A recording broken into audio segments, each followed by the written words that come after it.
আসসালামু আলাইকুম ভিউয়ার্স, আজকে আমি আপনাদেরকে দেখাবো কিভাবে আপনারা পুরাতন ফোন কেনার আগে দুটো জিনিসে সতর্ক থাকবেন। একটা হচ্ছে ফোনটা কি চুরির কিনা, আর একটা হচ্ছে যে ফোনে কোনো কাজ করা হয়েছে কিনা।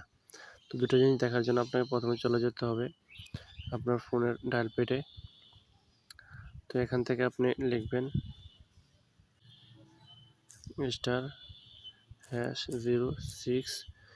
*#06#। এখানে আপনার আইএমই নাম্বারটা শো করবে, এখানে শো করলে পরে এটা কপি করবেন। আপনি কপি করার পরে আপনি চলে যাবেন গুগলে গিয়ে লিখবেন IMEI ইনফো।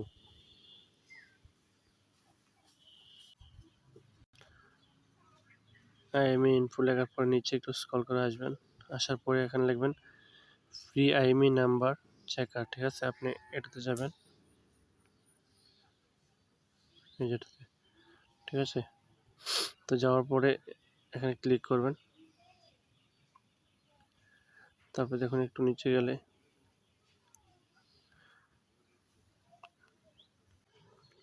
এখানে আসছে আপনার ইন্টার IMEI নাম্বার। ঠিক আছে, এই IMEI নাম্বারটা দিয়ে আপনি চেক IMEI তে যাবেন।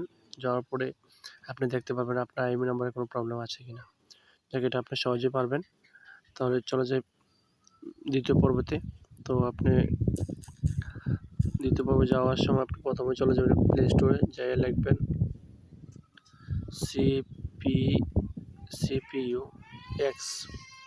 লেখার পরে এরকম একটা সফটওয়্যার আসবে, আসার পর আপনি ইনস্টল করে নেবেন। খুব ছোট একটা সফটওয়্যার, 12 MB। তো ইনস্টল হয়ে গেছে। তো ইনস্টল করার পরে একটু ওয়েট করুন।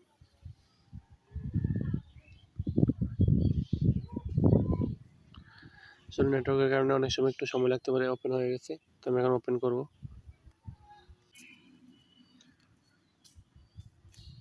আমি ওপেনে ক্লিক করলাম। ক্লিক করার পর আপনি এখান থেকে সব কিছু দেখতে পারবেন। ঠিক আছে, প্রথমত আমি সিপিইউতে গেলাম। সিপিইউ যাওয়ার পর আমার সিপিইউর যে ডিটেলসটা আমি এখানে দেখতে পারলাম। তারপর সিস্টেম, ব্যাটারি, আমার ব্যাটারি কত পার্সেন্ট আছে, ব্যাটারি কত এম্পিয়ার, সব কিছু এখান থেকে দেখতে পারবেন। ব্যাটারি হেলথ কী অবস্থা, গুড না ভালো, মানে ব্যাড, এটা আপনি দেখতে পারবেন এখান থেকে।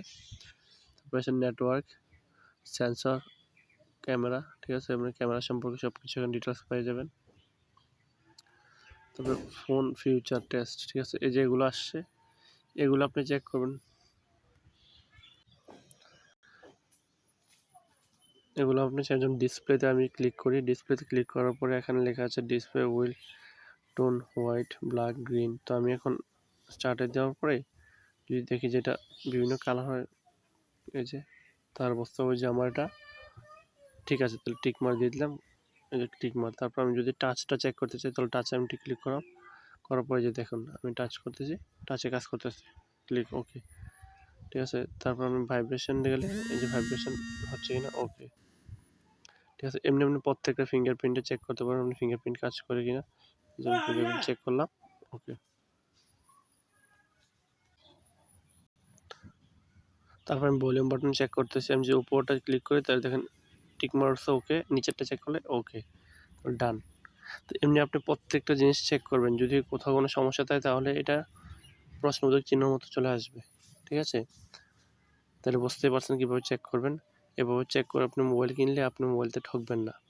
তো আশা করি ভিডিওটা আপনাদের ভালো লাগবে। যদি ভিডিওটা ভালো লাগে থাকে তাহলে অবশ্যই আমার চ্যানেলটাকে সাবস্ক্রাইব করবেন, পাশে থেকে বেল আইকনটি ক্লিক করে দিবেন। আবার নিত্য নতুন ভিডিও আপনাদের মধ্যে হাজির হব। ধন্যবাদ সবাইকে।